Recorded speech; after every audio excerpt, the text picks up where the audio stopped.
Welcome to Between Shelves. where we make connections between literature, theology, philosophy, psychology, and culture. Join us as we explore the interconnectedness of race, spirituality, psychology, and meta-modernism.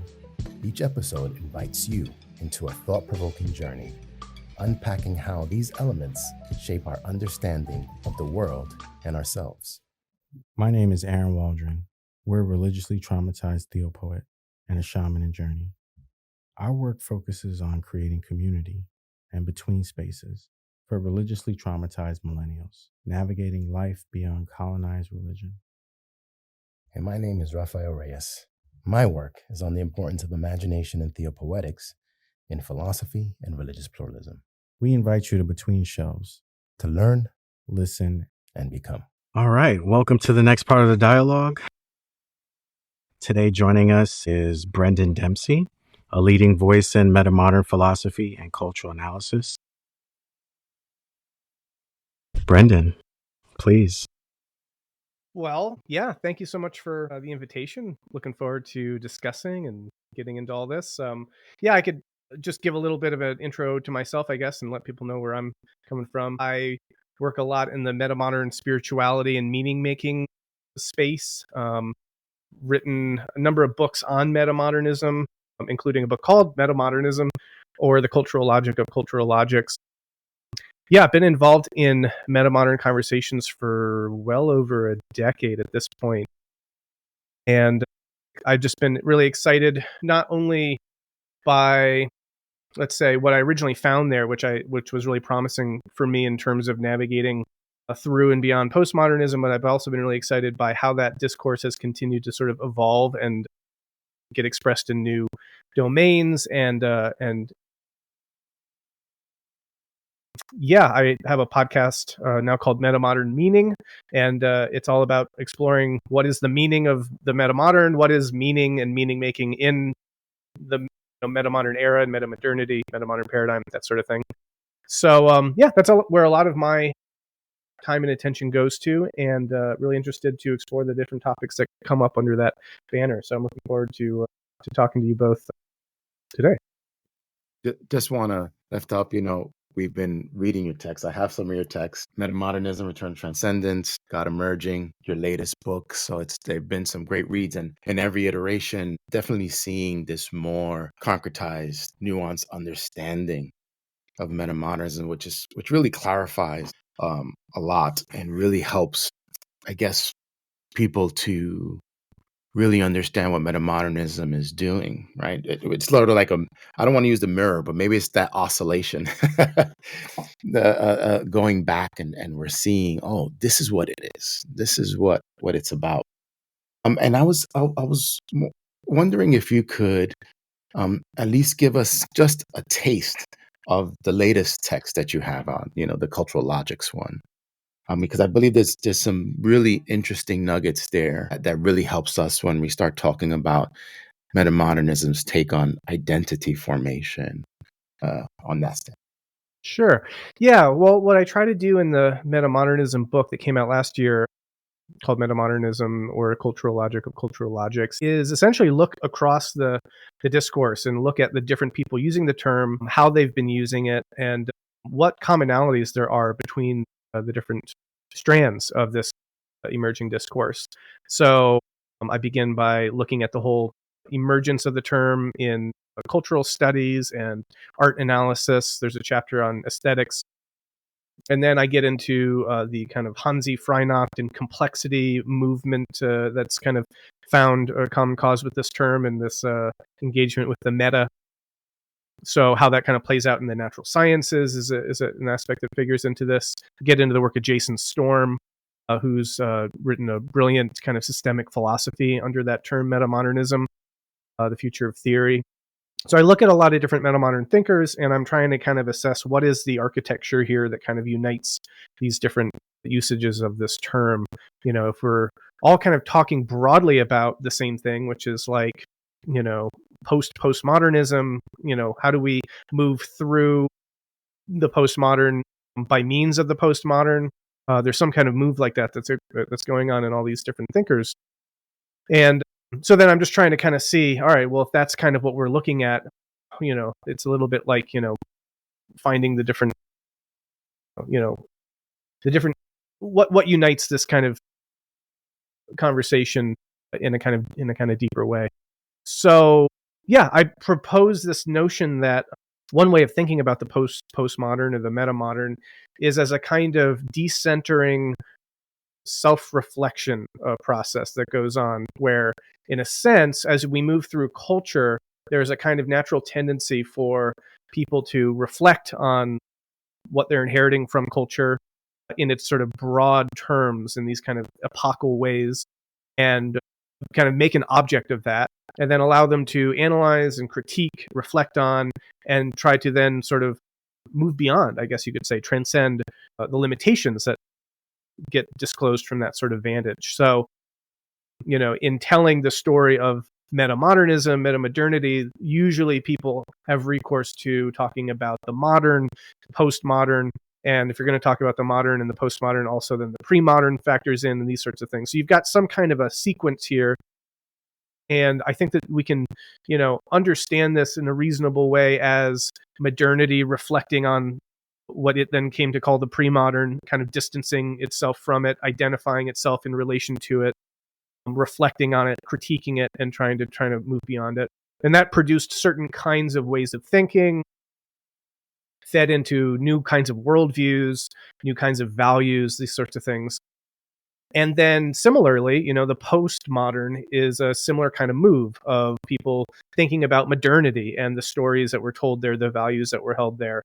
But again, kind of taking modernity almost as its own whole kind of object of analysis, and then critiquing it, reflecting on it, drawing out the limitations and shining a light on what was left out of that picture. And so similarly, when we talk about the postmodern, there's a lot that comes there that is trying to extend the frame, right? It's sort of like trying to get outside of the limits of that frame of modernity, trying to see what's on the periphery, what was marginalized, right? What were the different ways that modern power structures were leaving things out or silencing things, et cetera. So there's trying to bring more into the picture. And similarly, then you could say, well, maybe this meta-modern thing is doing something similar, but now it's doing it with the postmodern, right? What was the postmodern taking for granted? What was it leaving out of its picture? So there's kind of a structural move that you could kind of say, all right, well, whatever these different kinds of meta-modernisms are, they all seem to be doing something like that. And they might be attending to different aspects of this process in culture or different domains. Some people might be looking at this in art. Some people might be doing more philosophical moves. Some people might be trying to look across the different disciplines and try to bring them together in this sort of way. But that's kind of the move I'm trying to make there, and as a sort of way to synthesize all of the different aspects of the conversation. So when I talk about meta-modernism, part of that meta is its own kind of self-aware stance that this kind of meta move is needed, right? We need to step back from things. We need to go meta on things. We need to situate them in from the vantage of a broader context, because that brings more into the picture. It complexifies our understanding of reality, and it gives us, a fuller sense of what's going on. So I see that as sort of a progressive move that we're able to then, progressively advance by trying to be more self-reflective and try to correct for the various ways that we're leaving things out of the picture. And I think that meta-modernism then could be understood as sort of the most recent iteration of that. Certainly not the last one, not the final one, but maybe the most recent that we're experiencing. And that's I guess that's what I'll say about that for now. It, in sum, allows us to kind of take into our ken the virtues, but also the pitfalls of the pre-modern, the modern, and the postmodern, to try to get sort of as comprehensive and inclusive a picture as possible. Awesome. Aaron, I don't know if you wanted to ask anything here. Yeah. I actually had a question. In terms of fluidity, especially with identity, my question was, while metamodernism values fluidity, is there a danger of losing the ability to define collective identities necessary for solidarity and social movements, for example? Yeah, great question. I mean, one of the ways of thinking about that postmodern move is by understanding the way that identity becomes much more sort of micro level in a postmodern orientation, right? The grand narratives of history that were popular under modernity get critiqued, and they say, hey, wait a second, maybe this isn't everyone's story. Maybe this is leaving people out. Maybe this is very intentionally, kind of steamrolling over some stories to tell this story, right? And so there was an important reaction to this kind of totalizing nature of modernity in that way. And so we go from kind of macro narratives or meta narratives of modernity to micro narratives in postmodernity.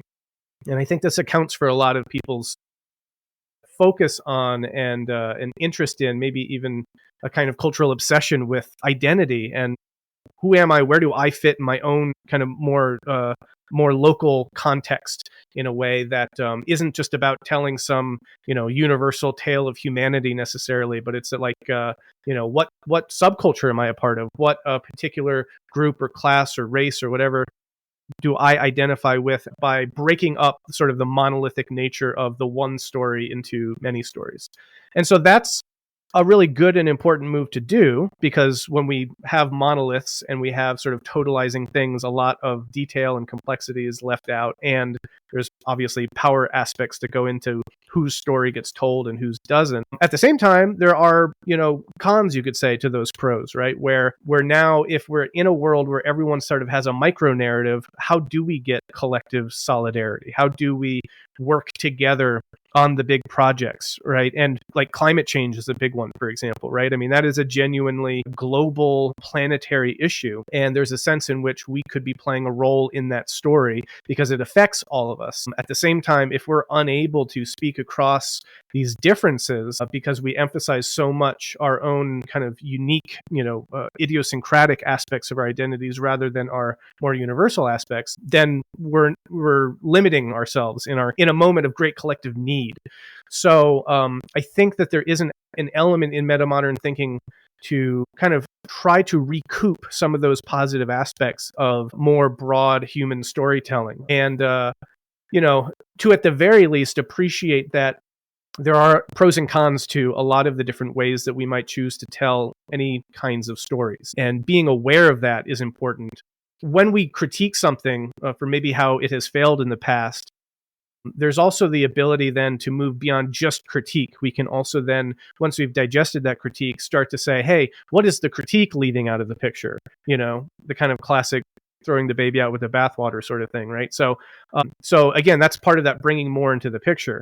So we don't want our expanding of the frame to cause us to in turn push new things out of the picture, right? We want to somehow be able to see, well, what was maybe useful or helpful about bigger storytelling, about bigger forms of identity, while also being able to, contextualize those against their critiques. So yeah, I think that we find ourselves, for many reasons, returning to, bigger kinds of storytelling about ourselves collectively and individually, with kind of a new sense of openness to how we can make use of that without it falling into all of the pitfalls that, modern versions of that did. So anyway, that's just like a first pass at that, but it's a really important issue and it's a really important question. Definitely, definitely. As you were talking, we were thinking of how, for example, like narratives from the Bible could then be adopted in a meta way. But if we don't, critically analyze how these narratives have been used for manipulative or exploitative purposes, we could find ourselves bringing that into the meta narrative and then harming even more people. But yeah, I really like what you said, because it made me think about that oscillation, like Raphael was talking about, between that micro and macro. But it is hard, isn't it? Like, how do we sit here and talk about a framework that is supposed to, in theory, include everything, but then talk about the everyday mundane? I feel like this is very challenging. Do you have any thoughts on that at all? Well, I mean, what I would say is, I think, at least just in my own experience, being able to connect my daily life to a bigger picture has been very helpful for me. It's a source of great meaning. It's what makes getting out of bed every day and then relating my everyday experience to something bigger. That's what makes that significant, in a sense that I think we're in danger of losing if we only focus on that more mundane everyday sort of experience. And I think that postmodern move was really about focusing more on the particular. There's a kind of way that you can see these patterns across history where these pendulum swings between, are we focusing on the universal and the, totalizing picture, or are we focusing on just the small and the particular? And you could, I think, broadly speaking, interpret the modernist gesture as being very generalizing, universalizing, quote unquote. It's trying to, talk about, the big archetypal, kinds of ways of telling human stories. But, it's reflective of the way that those stories were told when, people would talk about the story of man, and that sort of thing, right? Because like even that kind of language signals, wait, well, what about woman? What about, you know what I mean? So that was where it started. A lot of postmodern thinking comes in to be like, wait a second, this universal story, what else is not part of that story? And so as a result, tends to emphasize much more the particularity. And wants to focus on, all right, well, maybe even if that is man's story, what about woman's story, right? And then, of course, then you can get that kind of iteratively going on itself. Well, it's like, well, wait a second, a woman is not a monolith. Like, what about Black women's experiences and, Latina experience? All right, so then you can start to have the cascade of sort of getting more and more granular with the kinds of particular ways that people experience the world and have stories. And so a lot of, I think, the postmodern umbrella of concern has been trying to zoom more and more into that greater particularity and look at it on its own terms. I would say then there is that need to eventually, in a sense, do a kind of zooming back out and a kind of back and forth so that you're able to, not in a sense lose the forest for the trees, and not just look at the forest and not the trees. So you've got to be able to do kind of a multi-scalar kind of oscillatory move, I think, to get more of that big picture. So I think that that's part of what that meta-modern move is trying to gesture to, is like trying to find the ways to do that. We should be aware of like the ways that that can go wrong, right? Like there's all sorts of ways that trying to make this move could wind up smuggling in just sort of like covert aspects to try to totalitarianly, take over the story again. We want to be wary of that and on guard. At the same time, I do think just only living in the focus on the particular sort of inherently causes that particularity to lose context, to lose relationship, right? It's not just about being, I don't think, a singular story of a very particular kind. It's about how does your very particular story relate to other people's very particular stories?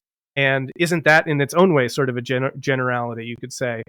Or how do we, paint the meshwork or the network of all the different particular stories into something that is kind of a more global network of particularity, right? So trying to do different sort of scalar moves, I think, reveals different things and different ways of thinking about story and identity, which I think is really important because it helps us not to lose the thread, lose the plot, lose the bigger stories that do, I think, helpfully connect us. A lot of what we need to maybe think about is what sorts of stories could we genuinely and legitimately tell about ourselves at a larger level that isn't necessarily exclusionary of those greater particularities, but somehow inclusive of them, right? So we might have to get better at our storytelling. We might have to think more broadly, more expansively. But I don't think we should give up at that level or scale of storytelling. I think that a lot of what the meta-modern insight is gesturing towards is the recognition of the importance of some big stories. But again, I think it's all in the how do we do that is a challenge. Definitely. Raphael, real quick, do you have any thoughts? Did you want to jump in? I've been writing notes as Brendan's been talking. It's interesting. You're combining storytelling and particularity, and then this sort of generality and oscillating back and forth. I've been, and I think you also mentioned it's important that we have everyone's stories even within that. I think that was the general piece, and my mind started to reflect on this idea that when we're looking at meta-modernism right now and where it is arising from, which is still mostly European And we see some heavy writing on the Nordic side, which I'm so grateful for their writing and how they're bringing it forward. And I think Lena Anderson is one of the more, she has that network that I'm a part of. And I think that that's wonderful. But they talk about very vaguely this space of race, which on the Western side is predominantly important, even in today's context. And we even see that, and I think we're seeing that metamodernism is looking at big pictures, right? When we're looking at more these larger stories of climate crisis as a big issue, the ways we formulate knowledge, still big issues, but then still getting lost the question of race, which is still a question that is deeply rooted in identity, that could be particular, but is also general, right? It depends. And we could say let's say if metamodernism kind of does away a little bit with race, then we're losing on that particularity that's so important, because a lot of what is the United States or these other formations that's in Africa or in India, we are who we are because of the colonization and all these things. And so there's a little bit of heaviness as I'm trying to build this. I'm still struggling within metamodernism to see how it can respond in a better way to this area. I'm not looking for an answer, but maybe just, the struggle with that. How does that, who needs to be involved? Maybe there's a good question, right? As we're thinking about that in terms of race, who should be involved in that? Are we inviting those that we need to speak in that area? That's the question that I was pondering as you're talking, because I think your statement on storytelling is valid and important, right? I think when we look at Foucault's, that's sort of like the marginalization of knowledge, and it's breaking through the universal knowledge. That archaeological then framework of digging and looking at genealogies are so vastly important, because it allows for these marginalized knowledges then to move forth.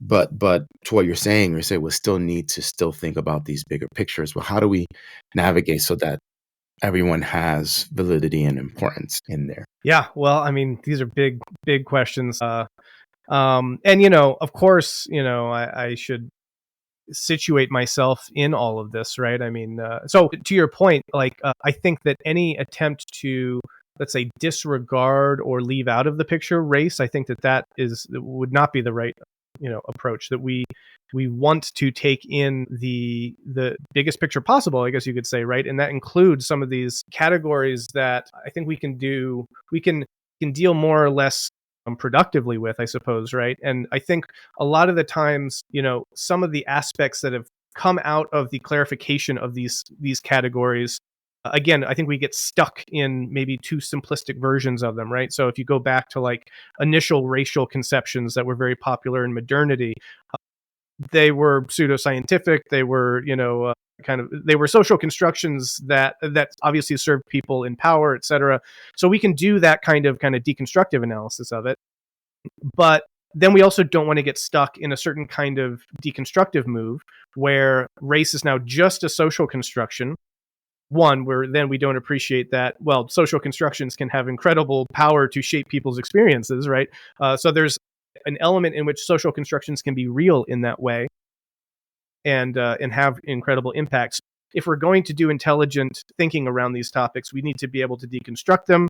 We also need to see how their role as constructions still has power. And then we want to be able to hold some of these things simultaneously in all of their kind of paradoxes where neither one of those poles necessarily predominates.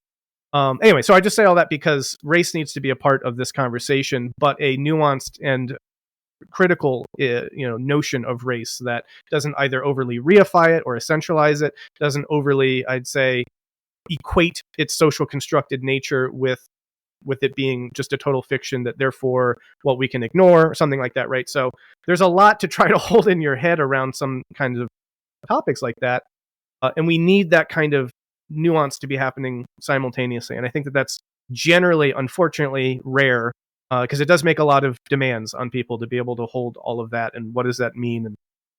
And anyway, so I say all that first off, and then, that being said, then we have to think about what, how we deploy these categories from that stance, right? So I think it is like important to make moves of, recognizing, owning my racial identity in the terms that we're talking about, and situating myself relative to that, situating, privilege relative to that, etc. I think that those are important moves to make.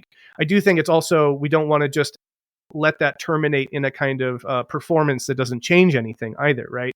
So then it's like, okay, so we want to acknowledge these things, work within what they mean, but we also want to not let it just rest there. We want to be able to hopefully do something productive, generative with all this.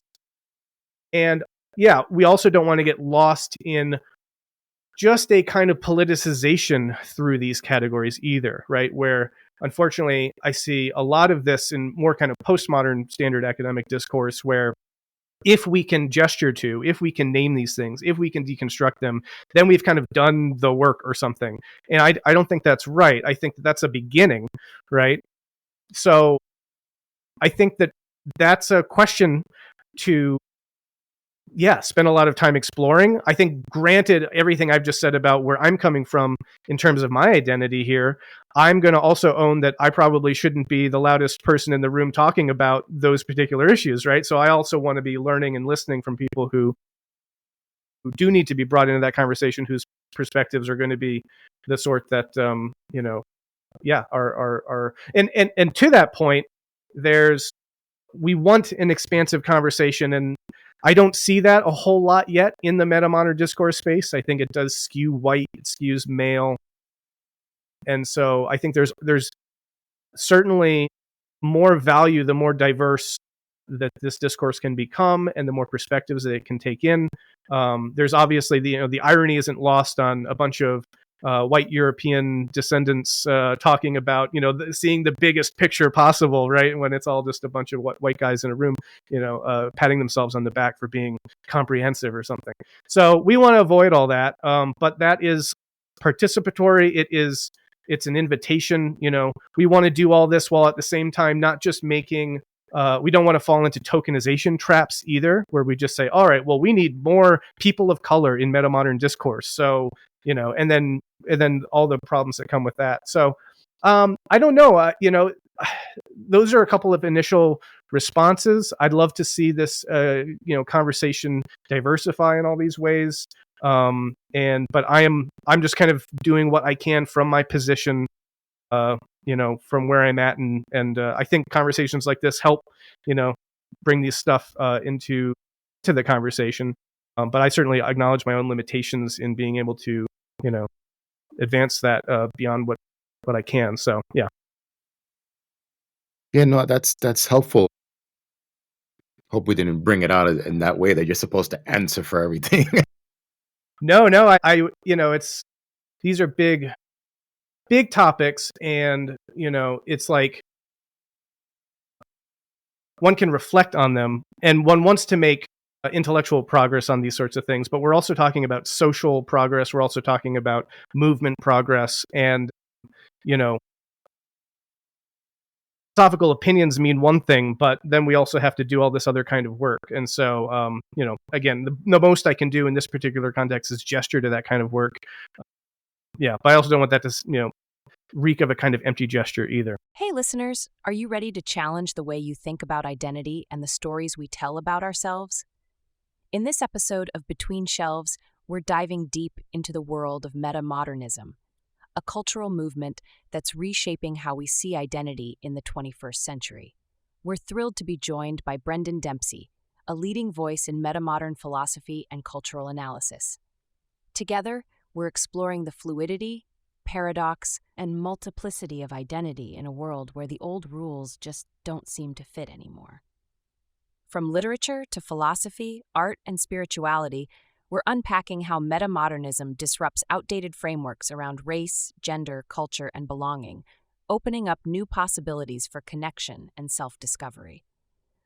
Whether you're a seeker, a scholar, or just curious about the evolution of identity in our ever-changing world, this episode has something for you. So grab your favorite book and headphones to tune in. This is a dialogue you won't want to miss. Catch the latest episode of Between Shelves, streaming now on all your favorite podcast platforms. Don't forget to subscribe, share, and leave us a review. Let's explore the in-between together. And now, let's get back to our fascinating dialogue with Brendan Dempsey as we continue to unpack how meta-modernism challenges the way we think about identity, belonging, and what it truly means to become in the 21st century. You know, I'm appreciative of these points that you brought across. I think for us, and I'll speak for myself first, and then Aaron, you can. I think what's so fascinating about metamodernism is its approach is definitely more of inquiry, adventure. I'm a Whiteheadian by nature, so Alfred North Whitehead in his process thought talks about that, this idea of adventure of ideas, and his process framework and thinking is very akin to metamodernism. I would almost argue that a piece needs to be written that he probably is a forerunner to metamodernism with his philosophy of organism. And a lot of what I read has these familiar tones. So when thinking in your text, your latest one last year, moving away from these hierarchical frameworks to these layered, and in his book Religion in the Making, he talks about how feelings, experiencing, then emotion, then thinking, and then thinking for oneself are layers of experience of everyone. They're not hierarchies. It's not that this is the most important, but they're layered and can happen in different ways. And then his framework of thinking is in that framework as well. It's layered and needs to talk to one another. It moves back and forth. It moves within fields of force as opposed to dichotomies or binaries. So metamodernism has this familiar feel for me as we look at it on a cultural scale. And so I'm very appreciative of that. I'd almost also want to argue that being a Latino, myself, I'm Puerto Rican, born and raised in Queens in New York, so here in the Western States, I am very familiar with being in a hybrid space as well. Having to oscillate back and forth and doing something called code switching does something. So once again, I'm taking your terms and I'm saying there's a familiarity with it that I think we have hoped becomes part of the conversation, and we're starting to see it. And because of that, I'm really interested, and I'll go back to this in this idea of then what will metamodernism do to identity in that sense? Because we're, as a Latino moving, like I said, we're in a liminal space or a hybrid space. Mm. Unfortunately, it's been one of a major cultural space, and then we're in the minor, and having to navigate those two worlds. And I think metamodernism is saying, well, no, everyone's equal, or same playing field. And then what does that do to our identity and becoming who we are? And then I'm also curious about, is that something that can take on really and truly in, let's say, the Western world? Because there's also these other battles of ideologies going on there as well. Yeah, You don't a have to lot answer there. all of that. I'm just Yeah. thinking No, out loud. No, it's great. And I mean, I'm glad you brought it up. The idea of code switching, I think, is definitely kind of one connection where this mode of being, I think can really connect with people's lived experience at that level of navigating different communities, different expectations, different social norms, and what that feels like.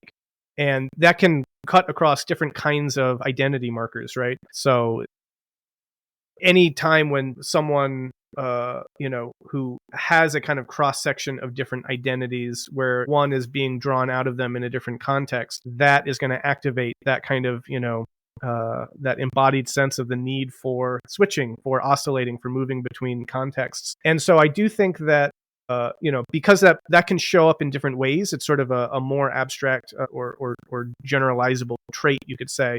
So it could happen by showing up in different ethnic spaces, racial spaces, gendered spaces, etc., power spaces. But it also shows up in minor ways. I mean, so for just in my own experience, I went to a different school for every year of my life up until high school, and just there wasn't really a particularly good reason for that. It was just entirely contingent. I didn't really move around a lot, but in terms of my schooling, it was a different one every year. And even that requires a kind of, or it imposes a kind of shifting context imposition on the mind, right? So one year I'm here and I have to relate to these folks in this way. Oh, now I'm over here and now I've got to. And then also because you do something like that, well, you've gone through maybe 3 or 4 of these now, and now you have a sense of, oh yeah, I'm shifting contexts again. I know what this feels like. So it starts to give you kind of a meta awareness of the process. And that's just in, one way in which my own experience of multiple contexts, I think, has kind of primed me for the kind of meta-modern notion of oscillation, moving between perspective, this sort of thing. But again, that is I think, a phenomenon that different people experience in different ways, depending on the makeup of their kind of identity cross-sections. So I think that there will be different ways that people's experiences with that phenomenon will bring them unique insights. So like being a white guy, I'm not necessarily going to experience the specific code switching experience that someone would who, let's say you're a black intellectual, right? And, 1 second you're hanging out in the halls of Harvard and you've got to use that code. And then the other second you're with your family and now you're using that code. That the kind of racial and power differentials that are at play there aren't going to be something I will have experienced or will experience. But I'll have my own different kinds of versions of that. And there are different ways, again, that process can play out. So I think what, again, we could draw on is different people's experiences of this kind of phenomenon based on all the ways that they do identify and the different contexts that they are operating in to get a bigger picture of what this is like to navigate all these different situations, to try to have to move between these different hybrid spaces. And, I do think we also want to acknowledge power as being a significant aspect of that. But I think one of the failures of postmodernism is almost the absolutization of power differentials as like the criterion for assessing everything, right? Like it is a super important one, but there are many other sociological ways you could slice that pie, and we're naming some of them, and probably there's others we haven't even begun to identify yet. So I think that, again, we want to pluralize the kinds of insights that you get from some of those postmodern forms of analysis by going meta on them, by situating what they were identifying as actually being just a subset of a broader class of phenomena. And I think that can also help get out of some of the binds, some of the too constrained boxes that a lot of sort of more postmodern power analysis has kind of filtered everything into. Often, I want to say often, what's the language I want to use for this? It's not always the most productive, right? Sometimes it really is. Sometimes that's just the level of analysis that you need, the kind of analysis that you need, because that is the issue at hand. Sometimes it's kind of a square peg round hole. So we want to be able to, I think, again, kind of, find the mode of analysis that fits best for the kinds of, considerations at play in these different contexts. And, anyway, there's a lot more I could say about that. Hopefully I'm not getting too abstract here, but I think these are the sorts of moves into like a meta-modern kind of identity analysis, power analysis, social analysis, critical analysis that I think like actually move through, take up and extend the notions of postmodern analysis, but are able to do new things with them because of how kind of pluralizing they are with them. Something like that. I'm curious because it seems like you're saying something similar to what postmodernism says about identity, that um, our identity is dynamic in a real way because, like you mentioned, the multiple spaces that you've been in speaks to the growth of your identity, and your identity is growing. It is what it is at the present moment, but shifts at the next moment.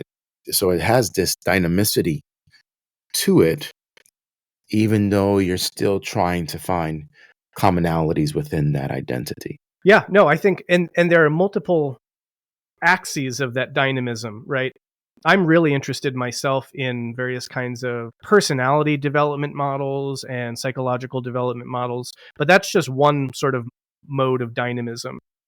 But it's maybe as an example, it's helpful because, right, like your ego development, your personality development, well, in some ways you're always you, but the you that you are changes, right? And it actually changes reliably and maybe even follows certain structural patterns in some ways. And so, there are ways in which we are, yeah, a one, a unity, an identity, but there are also crucial ways in which that identity is a multifold plurality. And that in kind of Whiteheadian processual terms, we have to situate that as in flux, as, dynamic, as undergoing change and transformation. So there's that, right? But then there's also ways, so that's a particular kind of unity in difference. But all the other ways that we're talking about as well, of our social identities and different kinds of, the identity markers that, of various kinds that we use to make sense of ourselves, those are going to be shifting over time. Those are going to be coming out in different ways, in different contexts, and all of that. So there's a lot of ways in which, yes, there's a fundamentally dynamic nature to all of this, and a million different sort of axes along which we can assess that. And I think trying to appreciate both sides of that polarity of like that changingness, but also what is constant, or if not constant, at least, I talk a lot about continuities and discontinuities. I think it's always really helpful to be able to track those in meaningful ways, because we are, when we talk about ourselves and our identities, we are talking about a thing that has continuity through time, but there are also discontinuities to that as well. So again, I think, being more precise, more nuanced, more detailed, and higher granularity, being able to get into all the dynamics that go into this, that's really important. And I think postmodernism kind of opened the door for some of that, but I think we can blow that up even more. We can get really fine grained about these sorts of things. And I think as we do that, also people will feel more of themselves is being seen, more of themselves is being seen, because it is including more aspects of that dynamism, those changes and everything that's going on for them. Right now, we have a kind of rubric of a set of established ways of doing this kind of analysis that come out of postmodern thinking that people might be familiar with, but maybe it's a little bit too constrained, right? So again, trying to just multiply that many-fold and say, all right, yeah, we could look at it at this angle, we could look at it at this angle, but actually all of these different angles, the more of them that we can take into account, the bigger, fuller picture we're going to have of this. And ultimately, that's less constraining than our current kind of ways of slicing the pie. Again, this is I hope this is not like it's such fascinating stuff, like theoretically, but I don't want to go too far out there theoretically wise, but I hope this is landing in a kind of embodied way too. For me, I'm enjoying it. Cool. Well, I'm in the theoretical part myself, but thinking about what that means in praxis is always a little bit more difficult, even though in meta-modernity it's very pragmatic, right? I mean, part of meta-modernism is its pragmatic nature, I think, which speaks to what you're saying. That's why there's a plurality, different responses, different identities at different times. And if I'm taking from your text, is that you have to kind of hover over it, right, to get that sort of meta response, right? I'm looking at everything because I want to see and speak to those differences, acknowledge them, so that there's a voice for it. Doesn't have to be my voice, but there's a voice for it, and that it's seen as, and it becomes part of a matrices, if you will, of possibilities. Yeah. So that, and then that, and just one more piece. Yeah. So that when you're looking at it from a general, that general is really complex.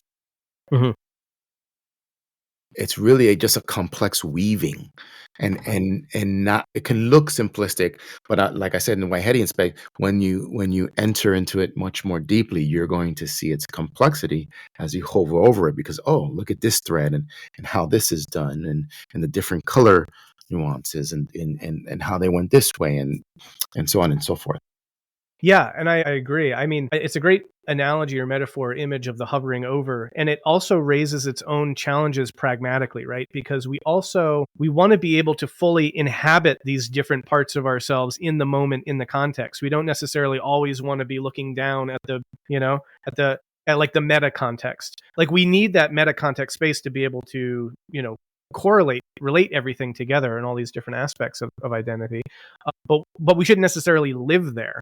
Right? If it's like, if I go to have Thanksgiving dinner with my family or something like that, and I'm only attending to, just the whole like sociological picture of everything that's unfolding, and like maybe deep critiques that I have related to all that, then I can't just be there with my family. So part of that code switching, in a sense, is like levels of analysis and being able to move between them, and to know in an embodied way and in a practical way, like when a particular mode is called for, so that you can then just sort of fully inhabit as necessary any particular aspect of yourself, in an optimal way. I think that that's really key. Yeah, no, that's wonderful. Just as a side, the hovering is from John Sallis. I think it's his book Force of the Imagination. So it's not mine. But I've taken his thought on how he sees imagination and structures Cool. forming. He calls on a hovering over for that. I think it's a brilliant way of seeing it, and all of that. I really appreciate what you said there in terms of when you're analyzing, you're kind of closing off Mhm.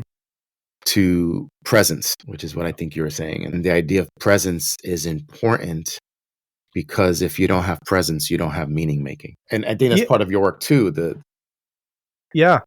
meaning making. So go ahead. Well, I was just going to say, I think that that also connects really well with what you were saying earlier about layering, right? It's not that, oh, we always just want to be at the maximally most complex level, and that makes a kind of crude hierarchy of it, right?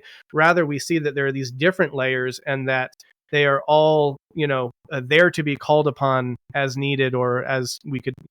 And there's certainly a value in being able to hover to get that vantage, right? So I'm not saying that it's all one. It's not like a radically relativistic picture of this. There is a kind of value going there, but there's also value in coming, away from that. And so, yeah, I think when gave that kind of Whiteheadian stack of things that are kind of part of the mix there, and there are times when just purely being with the emotion is the kind of right thing to do. There are times when being really analytical are the right things to do. And I think this whole meaning making aspects, it comes in the wisdom that one can achieve by knowing which layer to find applicable in a particular situation. Yeah. Funny enough, the idea that comes from it and from a religious standpoint is you don't want to start analyzing a song of worship Mm. in the middle of a song, right? You kind of want to stick within the emotion or how it makes you feel, uh, but then afterwards to reflect on it, maybe because a hymnal has theological value and meaning for the life. So and the feeling at the moment may be due to an event that happened. Then the theological value has more uh, pertinence in finding meaning making. I mean, you need all of those components. I think it lends to what you're speaking on this idea that we're multiple in that sense.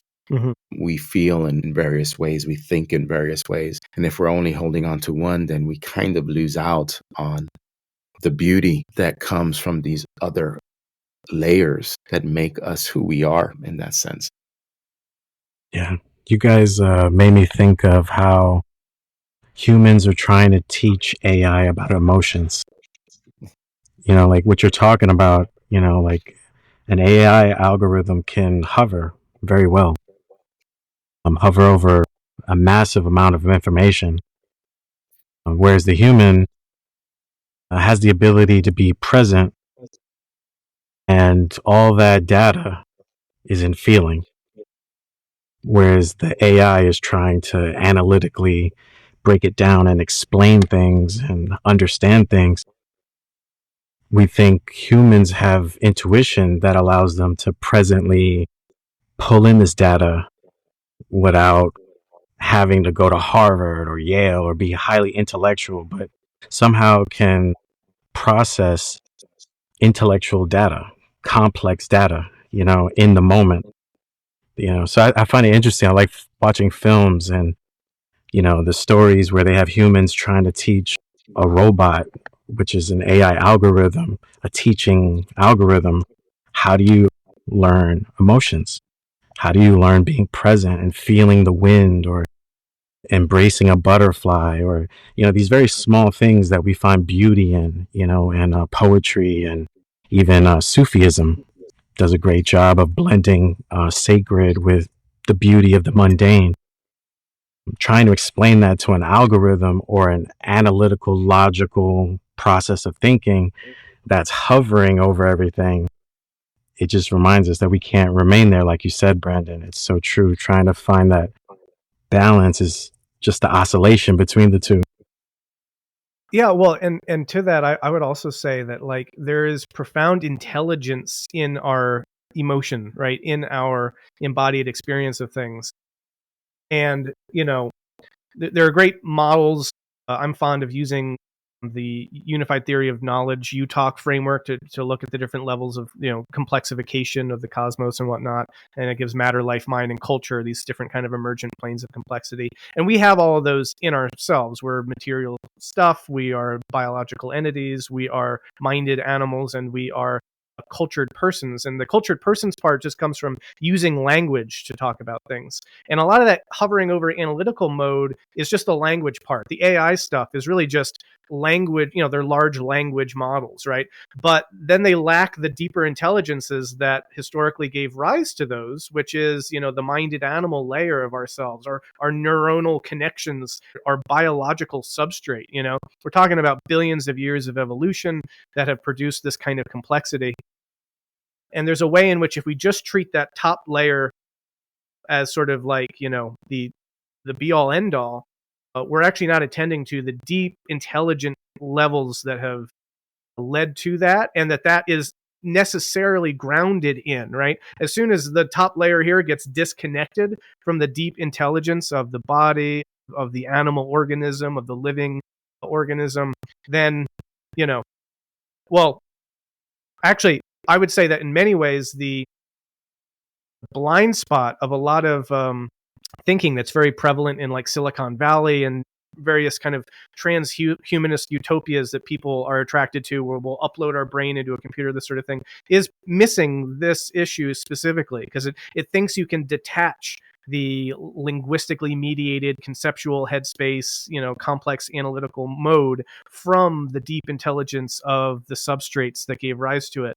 And I think it's, again, a deep wisdom to appreciate, no, that's all one stack, and when you can see that, then it's about how do we move in and out of and up and down that stack, appropriately. But that's kind of vital anthropology to kind of know what we are as people and what we are as identities. Definitely, definitely.